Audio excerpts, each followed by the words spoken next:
Smith. Hi. Nice to meet you. Nice to meet you too. My name is Debbie Heavener, and I'm currently at FSCJ in the dietetic program. Oh, good. I am also interested in exercise physiology. Okay. And I want to learn more about the profession. Dr. Smith, you currently work at Trinity Christian Academy. Yes, I am. And you train the men here for the fitness program. Right. And also, you are an Olympic athlete yourself. Yes. And how could you tell me what sparked your interest in physiology? Well, just kind of a quest, really, on a personal basis, just to reach that place as an Olympic weightlifter. I just felt I just needed to get to the bare bones and the basis, where normal exercise prescriptions, really for me, really weren't working. What I saw an exercise prescription that I thought would do what it would do, I really wasn't getting the outcome that I wanted. So I really wanted to get deep inside the cells to find out what was happening in the exercise, to try to get to the basis. Basically, it became almost a selfish personal quest that became a profession, basically. Okay, very interesting. Sure. Very interesting. Recently, I examined some physiology articles, and I found that you assess the client's physiological health. And what does that assessment usually try to determine? Well, usually in my office, if I'm looking for a physiological assessment, I'm usually just trying to get some real basic information on a person. You usually have a pretty general base. Of course, there's always certain people that are off the grid, meaning male or female. Age, of course, you'll have a man from 12 to 15-year-old. You'll find certain physiological bases that they have, females, or when in their hormone levels. So basically, when we're looking at physiology of a human body, I'm trying to point it down to what does that mean in level of their hormones, their estrogens and their testosterone levels. And then from there, that's kind of the nucleus where physiology just kind of screams out from there. Okay, that actually is one of my questions. Was age and medical background important? And you touched a little bit on the age there, and also hormonal. That was very interesting to me too. How would the medical background be important in the physiology? Right. It would basically give you the starting point of where are you starting. But I think ultimately in dealing with clients or people is where you're going to take this journey. There's the journey, so I really like to cheat it and I like to reverse engineer it.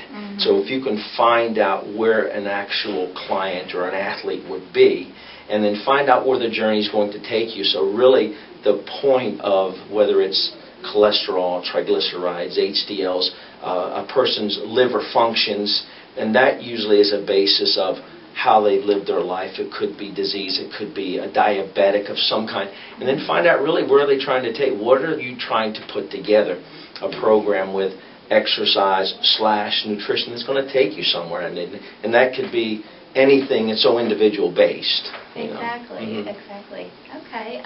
Do you try to determine their level already, their activity level that they do already before you start a program for them? Oh, I think that would be pretty elementary basically in an initial interviewing process. I'll just try to get down and just get really informal and get really close to someone and just try to dig in and try to basically just peel them like an onion to get to the core of how's your health, where have you come from. Of course, if you have people who were former athletes who exercised before and then they're not, or of course certain, if we're talking about a female, if she has a certain number of children, of course each child leaves a remnant behind that you have to deal with as someone that's trying to bring change. So it's very important to get a real good basis, and sometimes that means blood work. Sometimes that means history of medical history. Other than that, it can be really just pretty easy. It can be pretty easy. You have somebody pretty healthy, 20, 22 years old, just trying to lose weight or run faster, and then you really don't have a lot of potholes to jump over. Exactly. What about body types? Do you go by like the mesomorphic, the styles of body types? That would be one component to consider when you're trying to build a path, you're trying to build a program that leads someone in a certain direction. Of course, the majority of mesomorph people would probably have a greater tendency to build thickness and girth in their body if you put them under any type of a stress or resistance mode, where someone with an ectomorph body would probably be striving to gain weight. So within that physiology within itself, if you had someone that was a mesomorph and wanted to lose weight, well, of course, now you're looking at almost completely opposites that you have to work with. So you're absolutely right. When sperm hits the egg, something very special happens that you have to be able to work with. Okay, well, thank you for that knowledge. How important is communication as it relates to physiology in the work that you do? Well, sometimes it's information overload. If I'm dealing with a client, or if I'm dealing with a football team, I think to make suggestions of what to do is so surface these days that you have to bring a level of why. And so to be able to communicate, young people nowadays are a lot smarter, and they're just not going to be led blindly. So you have to be able to lead. This is what we're going to do.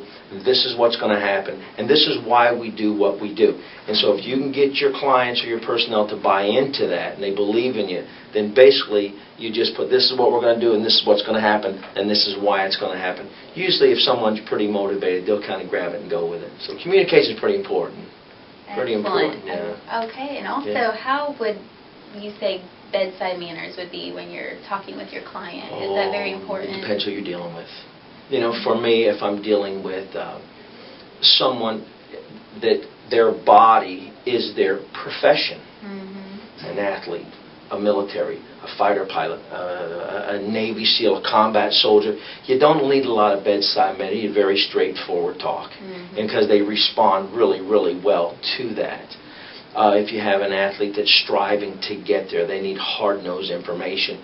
But as people move through kind of the food chain, and the higher you go, the bedtime manner is very important. It's very, very important that you find the level. You almost have to be a chameleon. And that's where sometimes, being on my end, you have to have a good grasp of life within itself.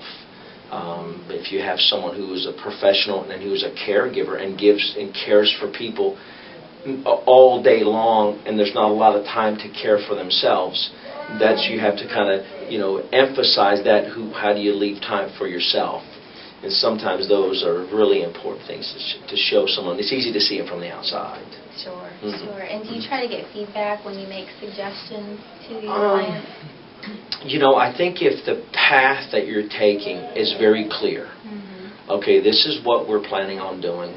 These are the steps that we've put into place.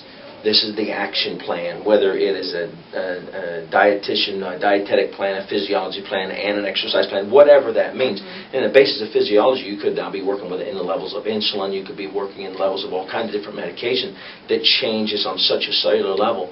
Is that I think that as long as people are in agreement to where they're going, and if in fact what they're doing is having them move in the direction, that then says for itself. Now, someone might go halfway through and decide that's not where they want to go. Well, that's something different.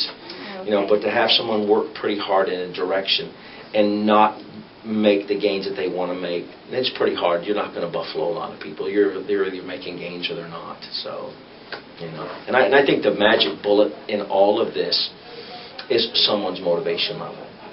It's very difficult, and so if you can find a commonality and reach people at their place.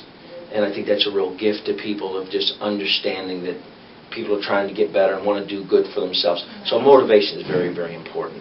And that kind of changes someone's everyday behavior and starts to change some of their habits and routines that they have. Yeah.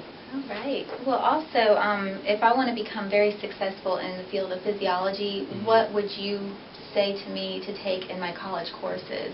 What would I need to focus on most likely? I would think probably the first place, human development. Human development is basically the basis of most of your hormones. Okay. And so human development, and a lot of times people will work, they'll back into it. They'll start taking a lot of exercise courses and expect it to work, but then you have a group of 50 people doing the same exercise and it doesn't work. Right. But the basis of human development from when a child is, when you have conception to 80 years old, male or female,